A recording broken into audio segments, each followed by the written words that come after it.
First of all, I want to thank our host, the New England Newspaper and Press Association, for again enabling us, the New England First Amendment Coalition, to share your agenda. It's a highlight for us to be here with you. I want to thank our sponsors whose names are in the program. Without their help, we wouldn't be here, wouldn't be able to do what we do, not just today, but what we do throughout the year. And I want to thank those who also made tickets available to a number of students who attend today. I think we have students from Northeastern, Suffolk, Emerson, Roger Williams, Boston College Law, Boston University, and my own College of Communication at Boston University. If I've left someone out, I apologize, but thank you for attending, and thanks to those who made the tickets available. I should probably pay an offering to the God of Winter for scheduling the storms sort of so that we're in between the window here and get ready for what may come Saturday night. But again, thank you for the extra effort, and obviously thanks to all of you for coming and making your support available to us. Some of you may be coming or attending this event for the first time, and for which we appreciate, but I would hope that you get to know us a little bit, what the New England's First Amendment Coalition is all about. We exist for the sole purpose of guaranteeing what we believe is the most fundamental right and the fundamental cornerstone of our democracy, which is the First Amendment itself and its promise that of an informed electorate. Our democracy would not work without the First Amendment's guarantees and without an electorate that gets information where they have access to the information to make that democracy function. It wouldn't happen if government is walled off from the people. So our goal as a coalition, and our coalition includes citizens who care deeply about this issue. It includes lawyers who make sure that the laws maintain that openness. It involves people who are educators, teachers, and journalists. But it's all around that common belief that government needs to be open and transparent, and that without that, our democracy doesn't function. And we're here today, and what we do every year is we give what we believe are the most important awards that the coalition can offer to individuals who exemplify or who have exemplified those promises, those principles in the First Amendment. So that's what we'll be doing, but you'll have an opportunity. I'll step down. We'll have an opportunity to eat and chat a little bit, and then I'll be back up and the program will begin. But thank you very much for coming.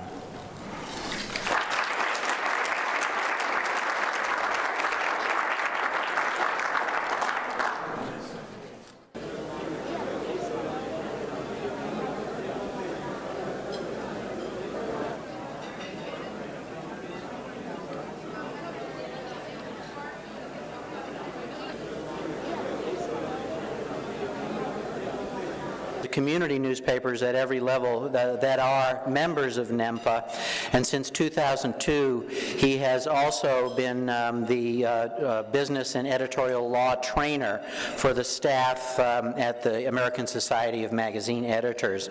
He's been an adjunct professor at several colleges and universities around Boston.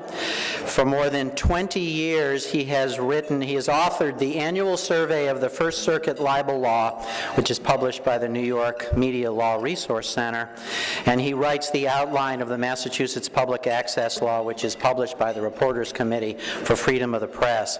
He's a graduate of Wesleyan and Harvard Law, but I think importantly, between those two, he was a journalist the reporter and city editor of the daily Transcript, Telegram, and Holyoke, the late, great Transcript, Telegram, and Holyoke, and he was an editor and founding staff member of the New England Monthly Magazine, which many of you may remember it won many National Magazine Awards for general excellence. So, Rob, if you'll come up and carry the program. We're up. There you are, Rob.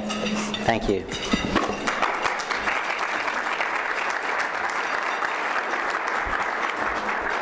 Thank you, Tom. That was a bait and switch. He promised me short and sweet. But I want to talk to you about Harriet Katie. 41 years ago, Harriet Katie tried to attend a school board meeting that was discussing educational services for her young son.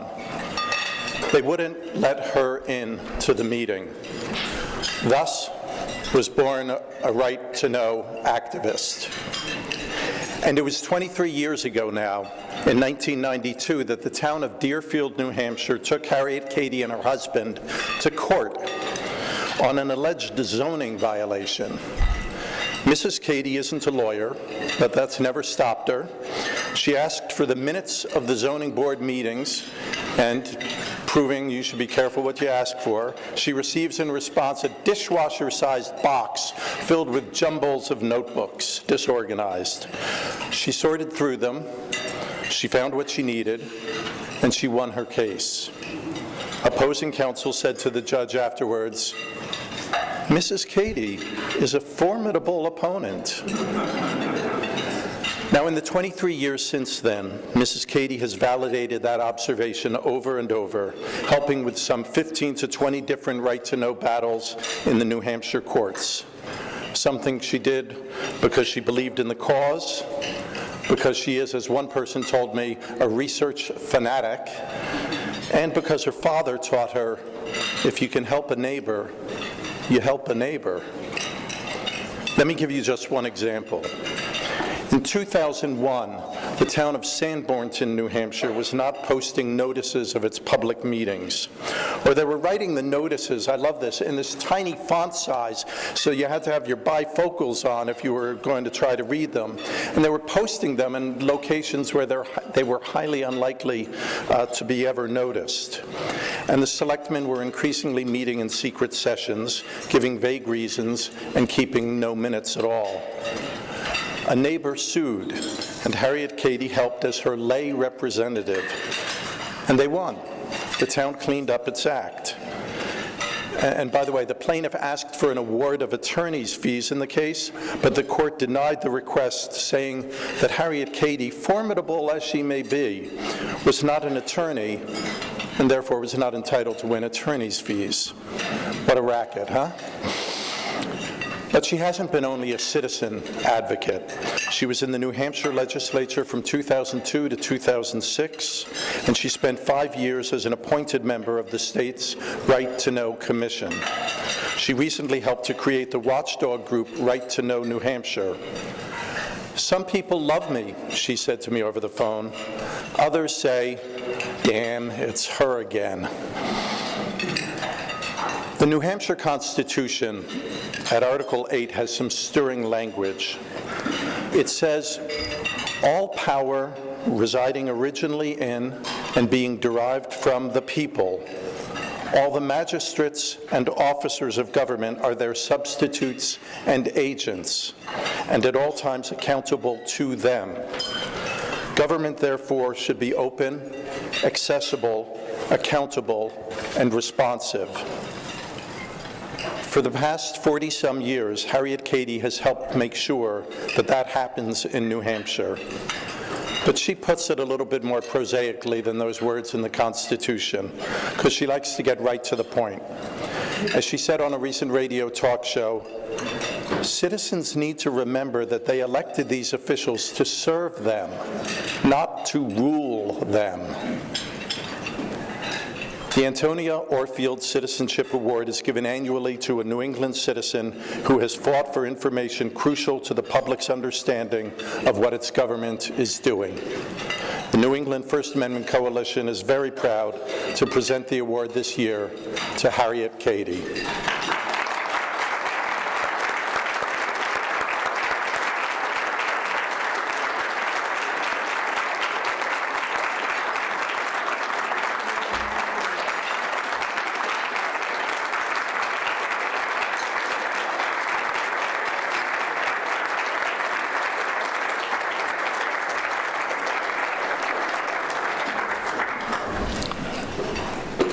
First of all, I'd like to thank the friends who nominated me and the First Amendment Coalition for awarding me this award. It's an honor that many people deserve, and I happen to be in the right place. Thank you all so much. I was asked to just make this a short one, so I will. A couple of cases that I did set precedents, and I'm very, very proud of that. One of the cases I did was Mike Miller versus the Fremont School Board, where the school board was doing all of its business on email discussion, and Mike knew they were going to be going for a bond issue for a new school and wanted to know what the discussion was, where they were going to build it, so on and so forth. Called me and asked me, could anything be done? And I said, yes, you can take a case to court. I ended up going to court for him, arguing the case that the discussion of how you are going to vote is as important as the vote, because the citizens need to know why you voted the way you did. And by the school board only wanting to spend a few minutes in the posted meeting and doing all the discussion by email, they were not allowing the citizen to know how they had reached the decision. It was interesting because I argued that case before Judge Smuckler, the same case I had argued for what became a very dear friend, Ann Chaffee in Samrington. And he was the same judge that awarded me the decision, saying that they couldn't post behind closed doors. In fact, he went a step further and said that the posting must be able to be seen 24 hours. The second decision that I'm very proud of set a precedent, and that was when I took the town of Deerfield to court because they had accepted 2 grants in violation of a state law without having a public hearing, appointed a board at no meeting, and then these people proceeded to write up plans on using personal property for hiking trails and conservation. When I found out about it, I said to the selectmen, you can't do that. You need to do this with minutes and so forth. And they said, so what? What are you going to do about it? What I did was take them to court under the right to know. When I got to the court, I argued the case, and they admitted they had done it. The judge's decision was, well, they didn't do it willfully, so I'm dismissing the case. I went home as angry as a bee in a disturbed nest. I immediately wrote an appeal to the Supreme Court of the decision, and the Supreme Court came down saying they didn't have to hear oral arguments or anything else, that a person did not have to prove that they had willfully violated the law. So the precedent is you do not have to prove the body willfully violated the right to know law. I am proud to be able to hold public officials to their duties. As a girl who has loved history since school days, I remember the words of our founders. We are there to serve the people, not rule the people. We have no monarchy in the United States. And I believe if you asked to be elected, you asked to obey the laws that are in place. Thank you very much.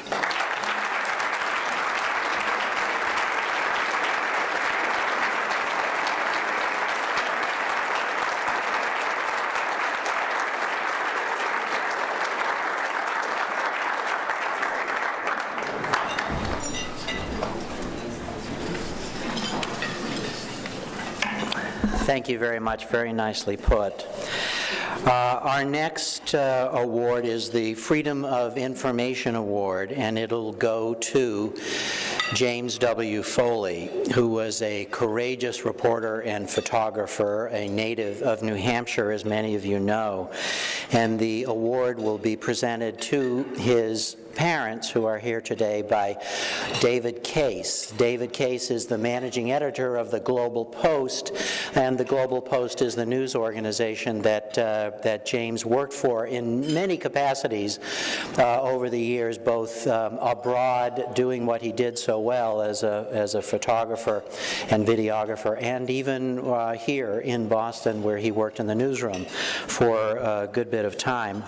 And I'm told always anxiously, because while he was here, he wasn't out there doing what he wanted to do. Let me tell you just a word or two about David. He oversees the Asia coverage for the Global Post, but particularly in this case, the situation that's ongoing in Syria and Iraq. He's won many awards on his own, which I won't go into, but he holds an MBA from the Sasson Institute in Bangkok, Thailand, a bachelor's degree from Middlebury College, also in Vermont, and he spent many years working in Asia as a journalist, living, among other places, in Tokyo, Bangkok, Ho Chi Minh City, and Banda Aceh. I want to read just one brief passage from a remembrance that David wrote, and that is on the Global Post website, about James Foley and his impact on his colleagues and on journalism in general. In it, David quotes Mark Scheffler, who at the time was the senior video producer for the Global Post and worked directly with James. And this is what Mark Scheffler said about James. He said, "James had a very raw, riveting approach to his work. He wanted to be immersed in the moments he was covering, often at tremendous risk to himself. What James ended up showing were humans under duress and populations under siege, and the dignity with which they carry on through the fighting. I don't know," this is Mark saying it, I don't always know what drove James to the extreme places he went to. I just know that what he found when he got there helped us come away more moved and more knowledgeable than we were before. He was true grit." And it is that courage and it was that passion to go to where the news was and to bring it back and show the rest of us what was happening that I think is the foundation of this award. So, David?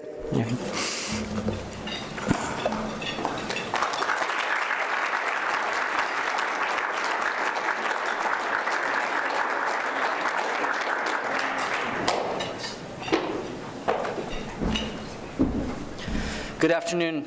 Thank you for the kind introduction, Tom. First, I want to thank the New England First Amendment Coalition for their essential work on behalf of our precious First Amendment rights. And on behalf of Global Post CEO Phil Balboni and the rest of our team, I want to thank Justin Silverman and Terrence Williams of the Keene Sentinel for inviting me here today for this humbling opportunity to introduce Diane and John Foley. When I first was given this assignment to talk for 5 minutes basically about Jim Foley, I thought, fine, 5 minutes, that's easy. And then I realized that's only 300 seconds to capture Jim Foley. That's quite a challenge. So I've actually written out some remarks here. As you know, the Coalition is honoring Diane and John's son, James Foley, with its Freedom of Information Award for his absolute commitment to the truth and for exposing crucial untold stories. In the Coalition's words, Jim's death last August reminded the nation of the dangers of his craft and the threats against freedom of information. For many of us, regardless of our professional accomplishments, our greatest contribution to society lies in the children that we raise. In Jim Foley, Diane and John raised a truly extraordinary person, a principled, talented, and humble young man who made the ultimate sacrifice for what he believed in. Parenting is a multi-decade odyssey, a struggle to teach hard lessons while shepherding young lives endowed with an abundance of energy and charm and a dearth of experience. In the face of those challenges, Diane and John produced Jim, a man who touched people with his generosity and empathy and with the dogged pursuit of his ideals. At Global Post, Jim Foley meant an awful lot to us. As a journalist, a colleague, and a friend, he filed stories from some of the world's most dangerous places. He brought home the prestigious Overseas Press Club Award for his coverage of Muammar Gaddafi's last days. But Jim wasn't a career climber chasing after recognition. In fact, he had an active sense of humor. Perhaps his favorite part of winning the Overseas Press Club Award was the opportunity to celebrate by sabotaging the hotel room of then Global Post editor Thomas Mucha. I'm going to quote Tom here. When I returned after the ceremony, every chair in the room was upside down. My bed was upside down. The desk lamps were upside down. Pillows were scattered everywhere. Foley, of course, had broken in to rearrange things to his liking. Global Post's editors got to know Jim briefly when he worked for us in our Boston headquarters. He toiled away with us, typically wearing an oversized polo shirt, jeans, and running shoes. There was no sign of an ego, no attitude stemming from his incredible experiences abroad. He was just a regular guy, attentive and kind, impossible to dislike. But it was also clear that he wanted to get back to the field. That's where Jim belonged. Jim was driven by an urge to tell stories of people caught up in savage conflict. Average people whose lives were touched by decisions, often tragically bad decisions, made by powerful leaders. Jim brought us to crucial places most of us will never visit. He was a journalist who went out and discovered the facts firsthand and reported them in his trademark, understated style. He was a master of the telling detail and knew exactly where to point his camera.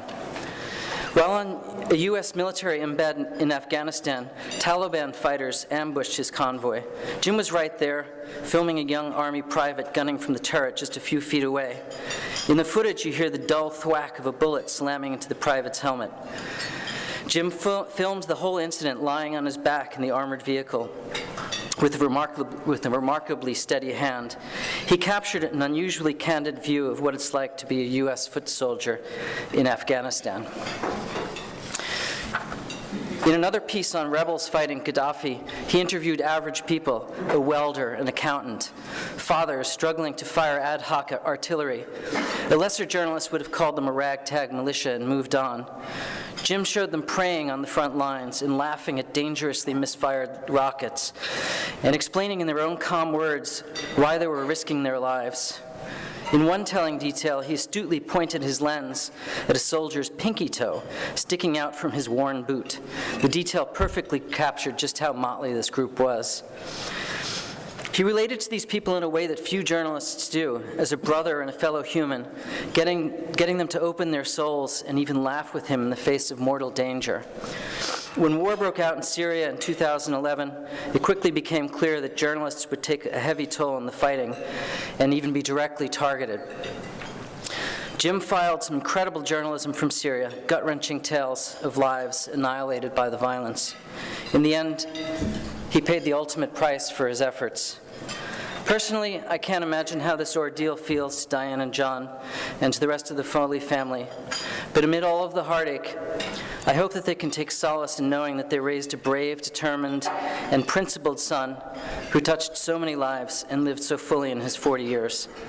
I could think of no one more worthy than Jim for the New England First Amendment Coalition's Freedom of Information Award. And with that, I'd like to introduce Jim's parents, John and Diane Foley.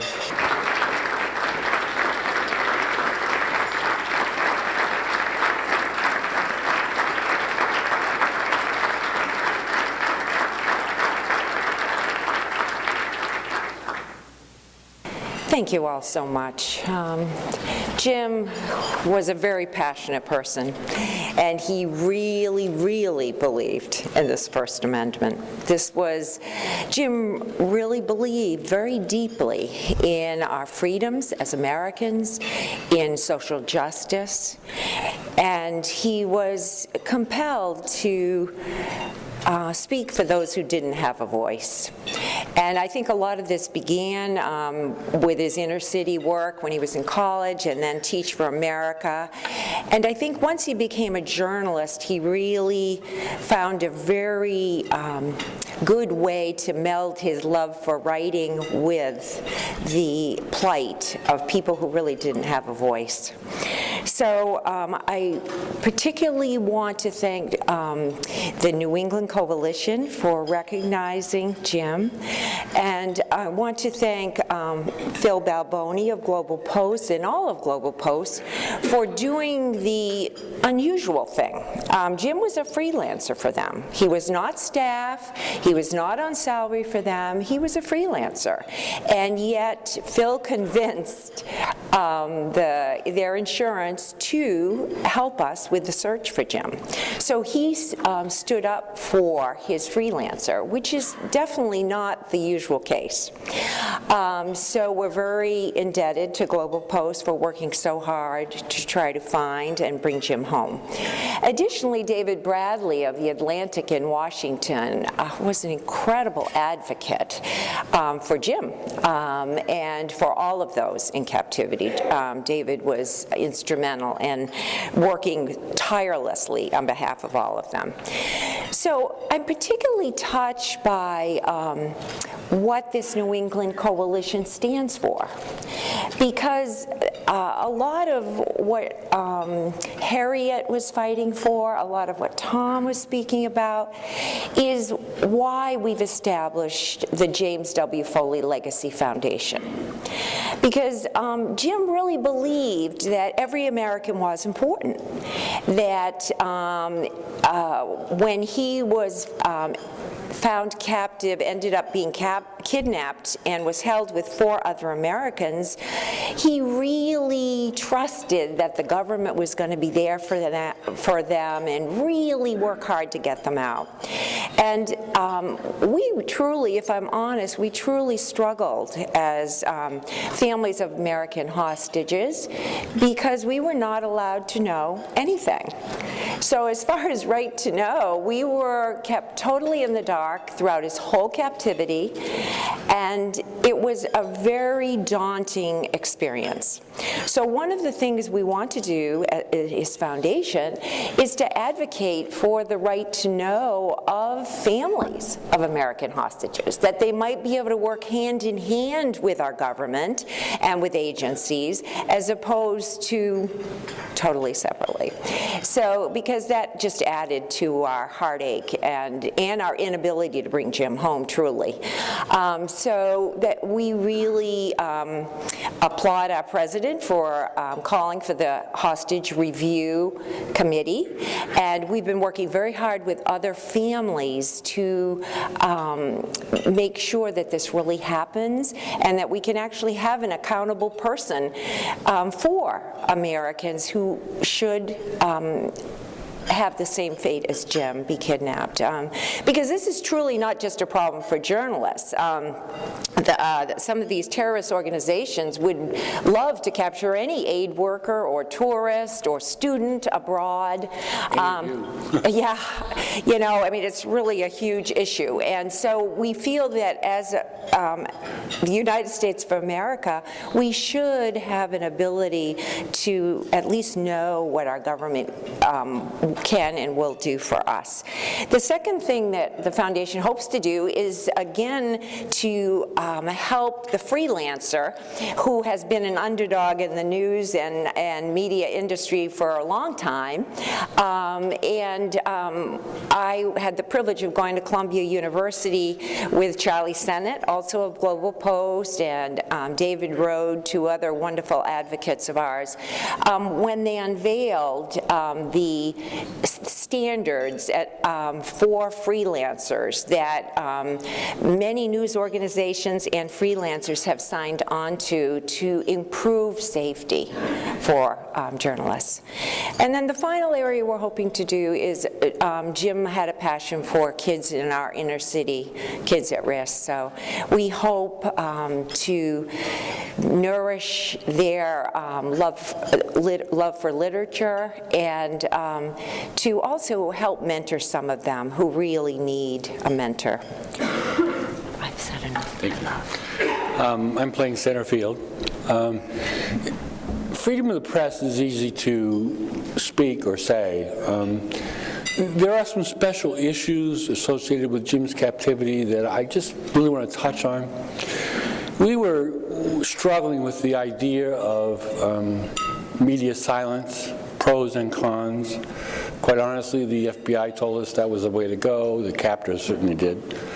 I think people in Jimmy's situation did not benefit from media silence. The people who are trying to retrieve the captive are allowed to take their time.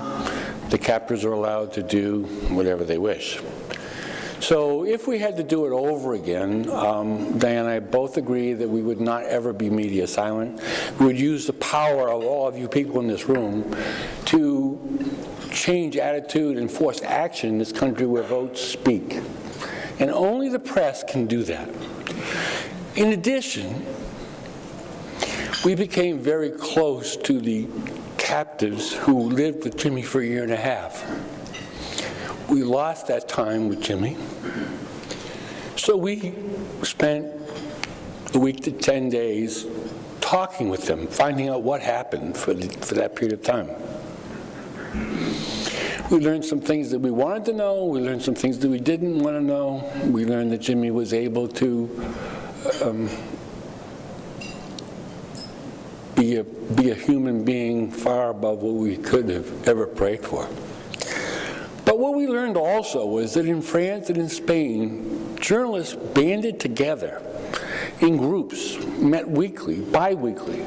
They vetted rumors. They cataloged truth. They elected a very high-level journalist as a point of context, and he or she would go to the government, to the highest levels, in France, even to the level of President Hollande, and say, listen, this is what we know.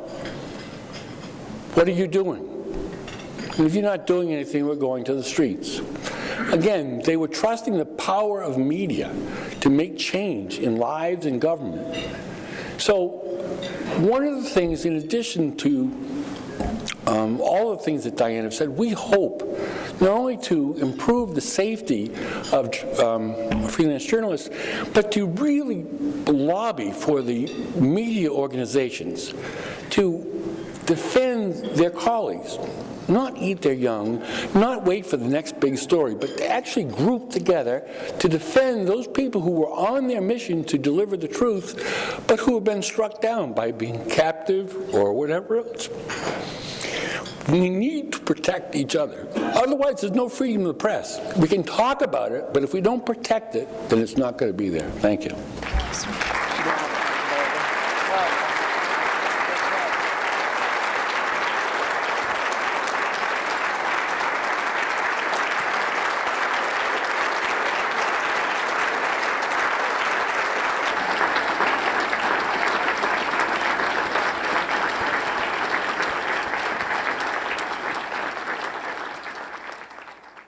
Every fall, we offer the New England First Amendment Institute a 3-day investigative journalism workshop for 25 New England journalists. The James W. Foley Scholarship will be given each year to one of these journalists, covering all Institute expenses. We're honored to recognize James in this small way through this scholarship, and we hope that it adds to his legacy, which is already so large. Thank you again to the Foleys.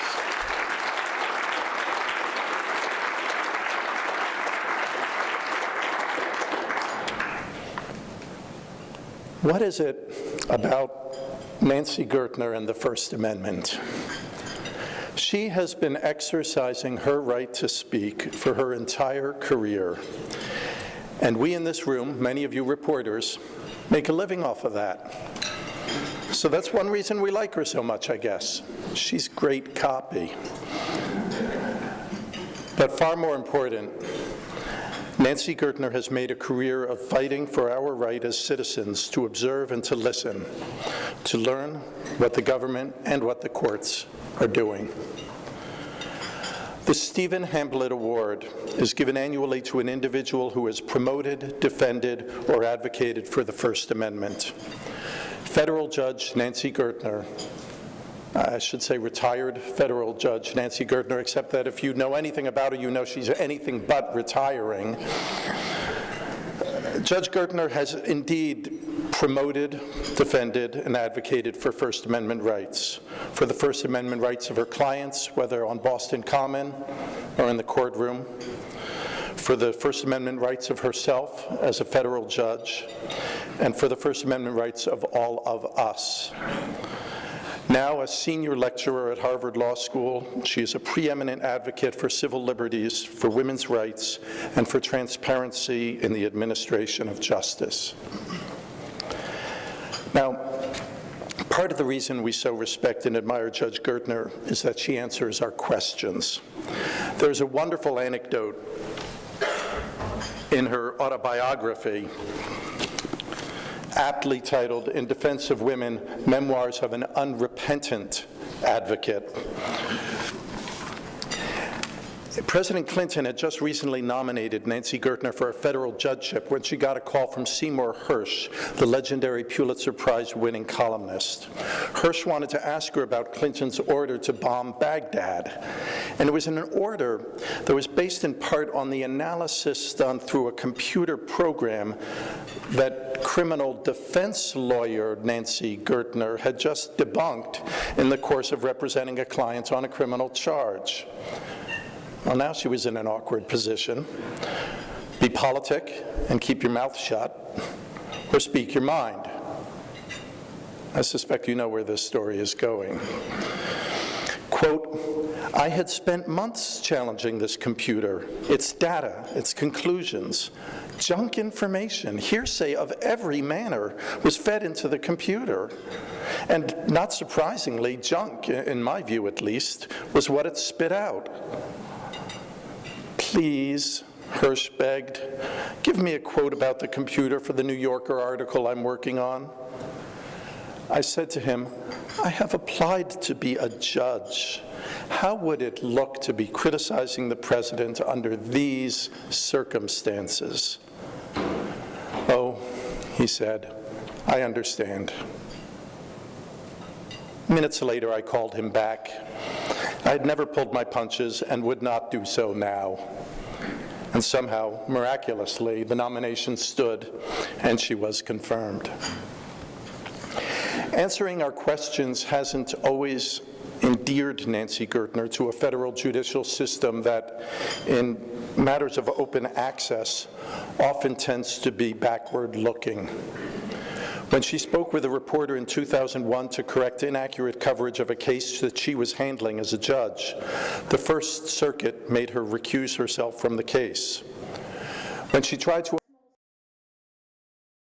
throughout the U.S., Europe, and Asia, and regularly writes today for the Boston Globe, she has received more honors than I could possibly list here, from the ABA Commission on the Status of Women, from the Massachusetts Bar Association, from the National Association of Women Lawyers, from the Women's Bar Association, from the American Bar Association sections of Individual Rights and Responsibilities, which presented her with the Thurgood Marshall Award, which has been given to only one other woman, a judge by the name of Ruth Bader Ginsburg.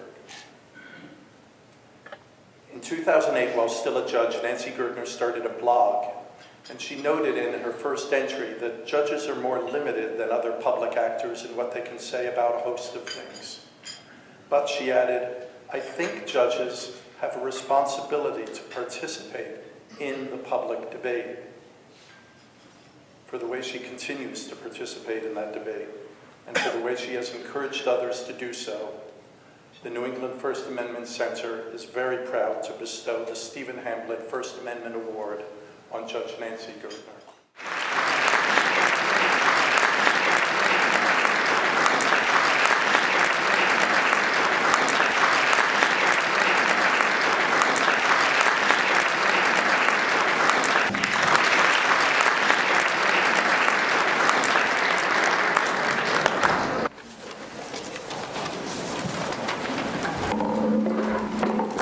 delighted to accept this award, both in the name of the New England Coalition and in the name of Stephen Hamblett. I've been told that I can only speak for 20 minutes or less. This is very difficult for me.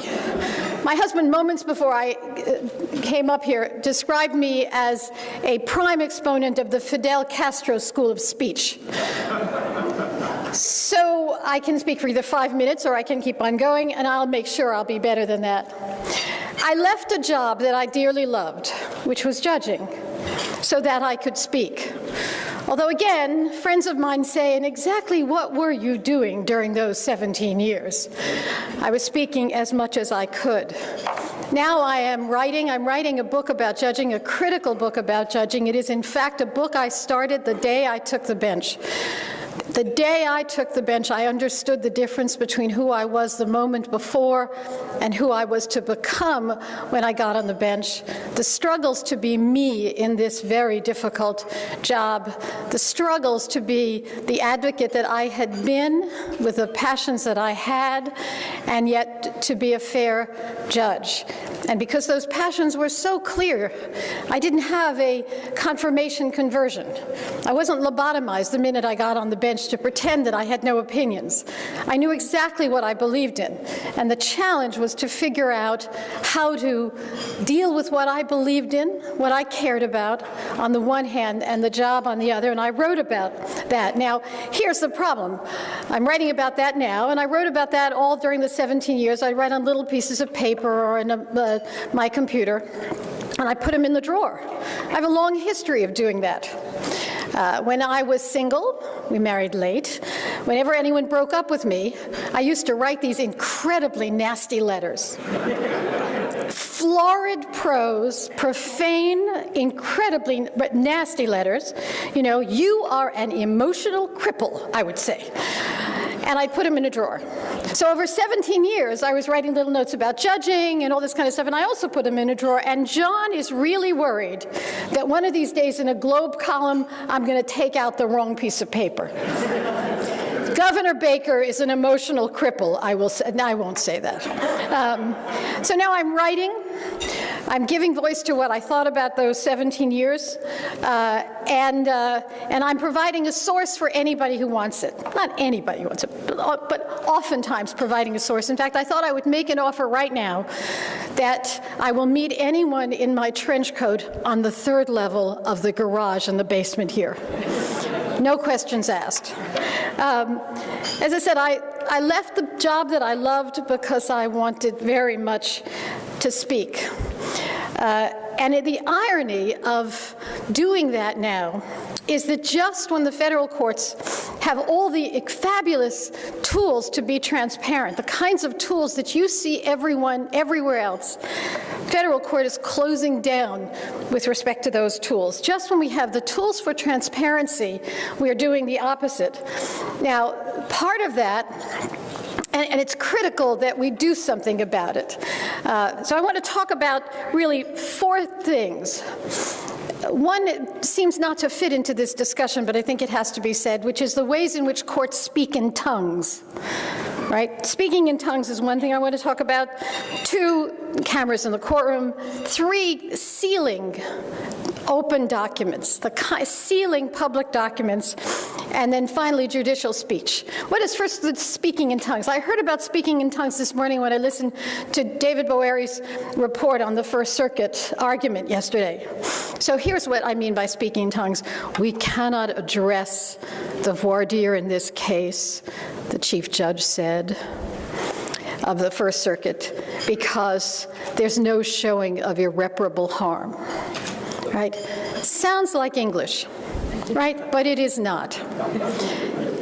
There is no irreparable harm in intervening in a case in advance with respect to the jury selection, because we don't know whether he's going to be convicted or not. All right, fair enough. But if he is convicted, the door's shut. Here's what I mean. All of a sudden, the right to challenge jury selection narrows dramatically after you're convicted. After all, a jury has been selected and has made a decision. How do we begin to unpack the fairness of that decision?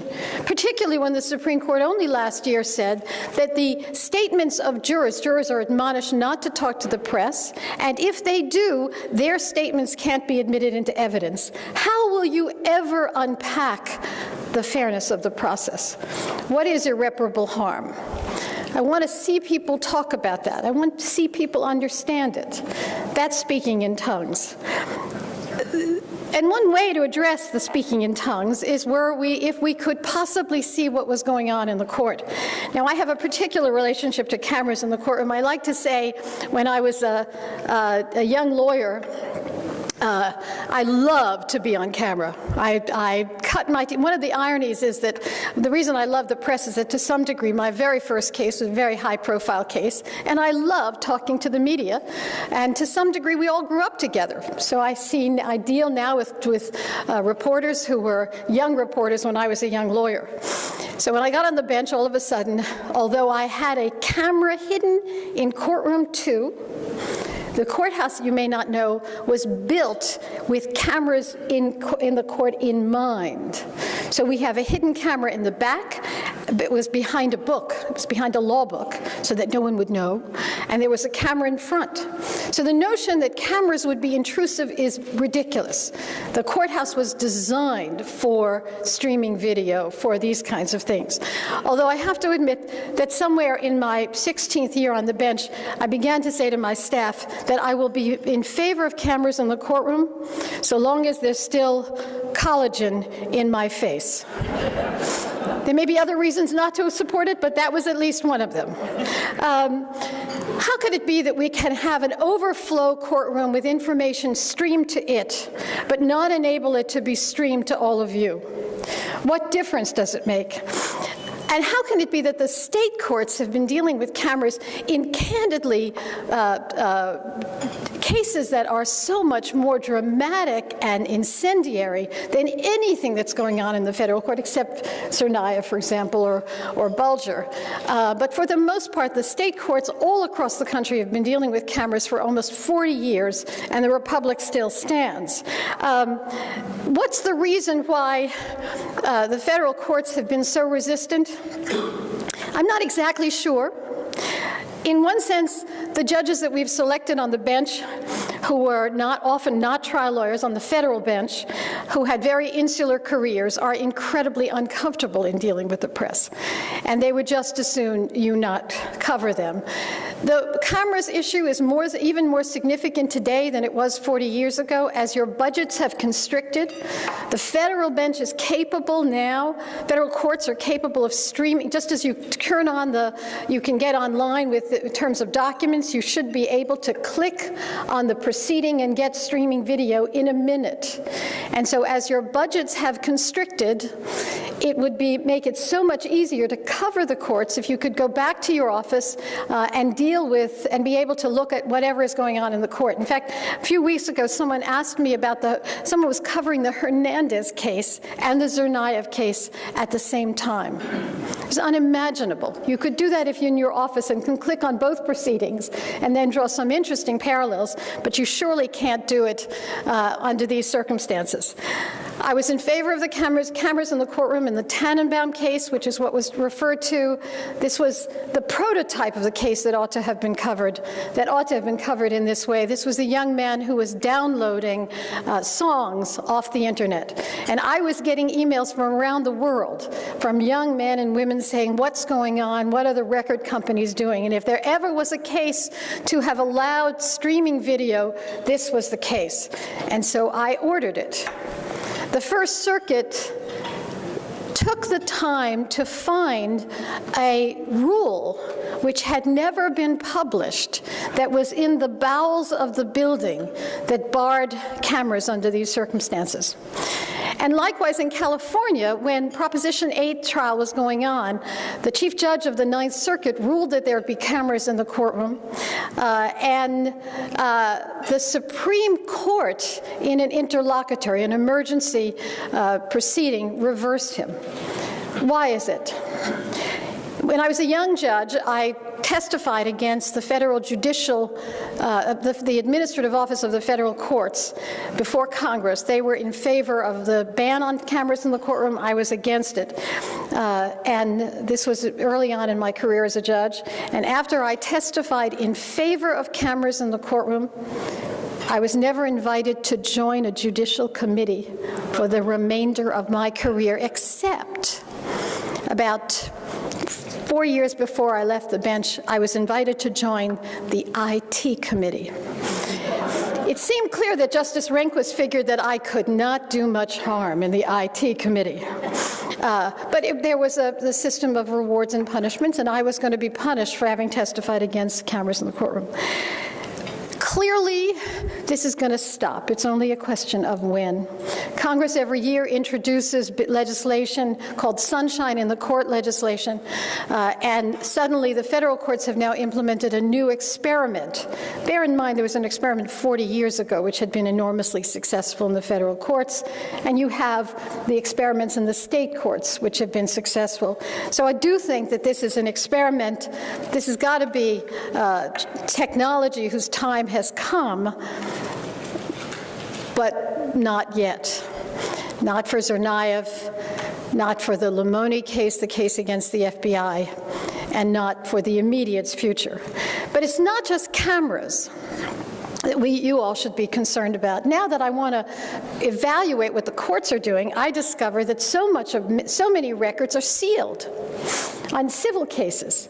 Two companies are suing one another, and everything, every bit of discovery, every pleading is sealed. And you see the judge is ruling on these sealing motions and has no idea what to do. So you err on the side of what the parties in front of you want because you are not being heard. No one outside of that small circle of people are being heard. We're sealing transcripts, we're sealing documents. In the Tsarnaev case, I don't want to criticize a fellow colleague. Nevertheless, I'm just using this as an example. In the Tsarnaev case, I understand that public transcripts of voir dire were initially sealed. Public transcripts of judicial questioning were initially sealed, and the lawyers were told that they could not refer to the questionnaires, even though they were to things that were said by the jurors in the questionnaires, even if they were not identifying the jurors, and even if they were only taking excerpts. I want to write about this. There is no constitutional right to juror privacy. There is no constitutional right to juror privacy. The only constitutional rights in this balance are yours. That is to say, the right of access of the public on the one hand, and the defendant's right to an open trial.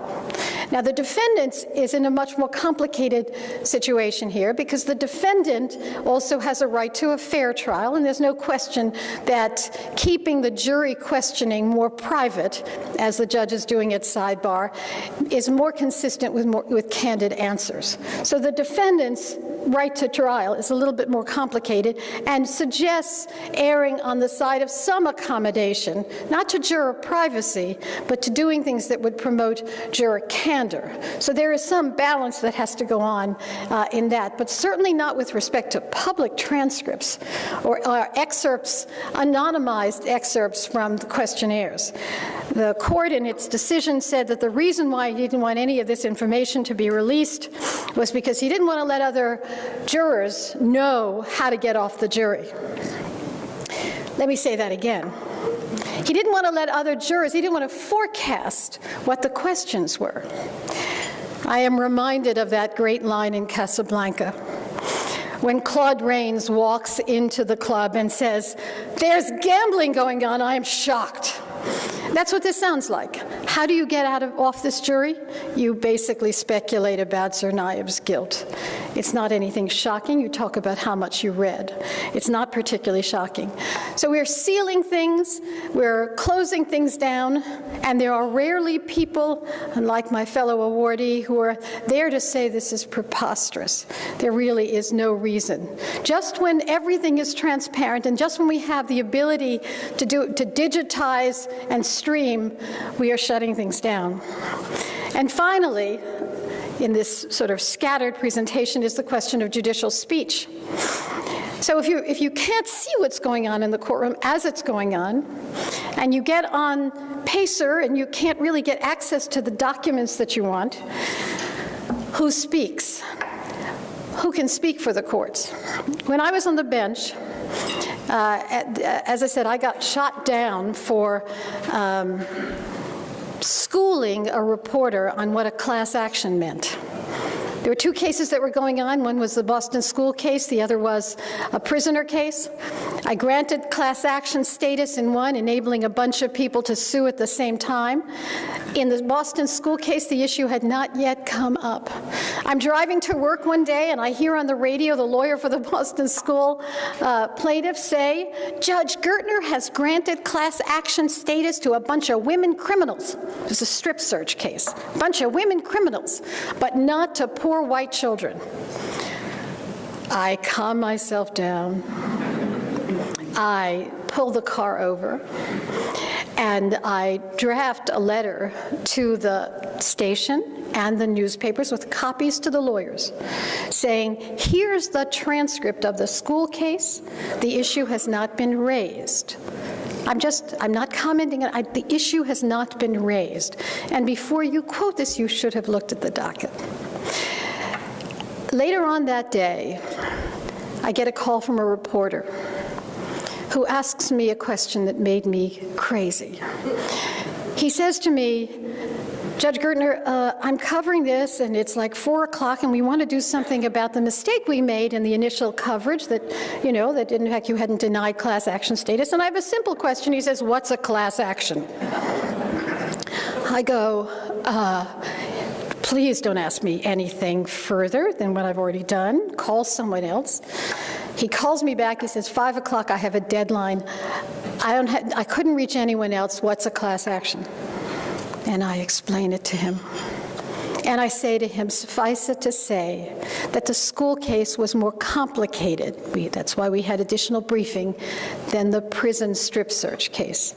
And for that, I was disqualified.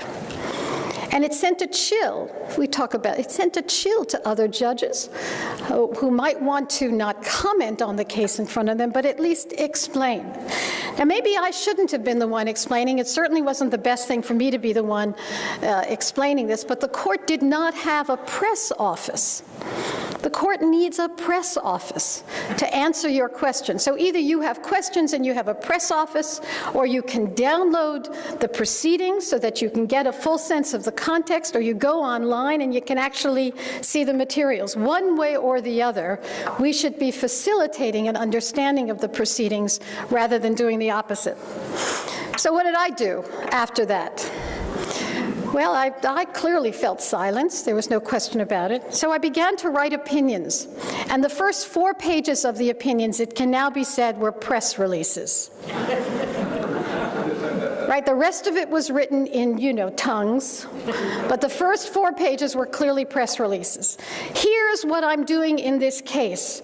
And here's why I'm doing it in this case. And I know you might have the following questions about this case, but if you have those questions, I assure thing. And if we don't provide the tools to do so, the First Amendment doesn't enforce itself. So I go back to where I was at the beginning. I left the job I loved because I wanted to speak. And now, of course, I can say anything. My chances on the Supreme Court are shot. I'm writing, and if you don't write about this stuff, you can bet I will. As I said, the First Amendment doesn't enforce itself. It requires institutional supports, this organization, your lawyers, the courts. It requires work to make the First Amendment work, because without it, the courts in particular will essentially be described like kabuki rituals.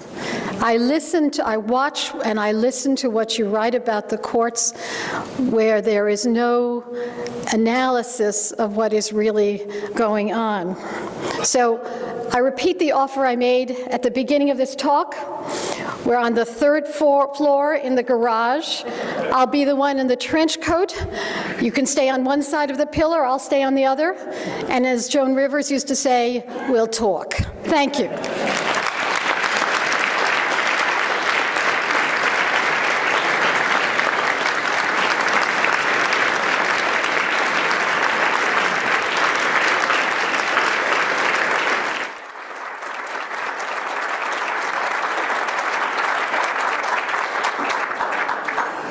Don't we wish that Judge Gertner would say what she really feels on this, right?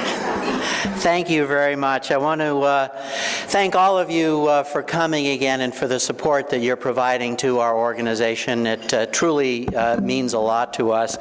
And I would like to thank our honorees one more time. I hope you'll join me in that. To Harriet Katie, thank you so much for raising hell and keeping people honest there. It does matter. I want to thank the parents of James Foley for coming today and for the words that you offered. And Judge Gertner, just keep on with those opinions, however informally. Again, thanks all of you for coming, and be careful as you head away from here. Thanks very much.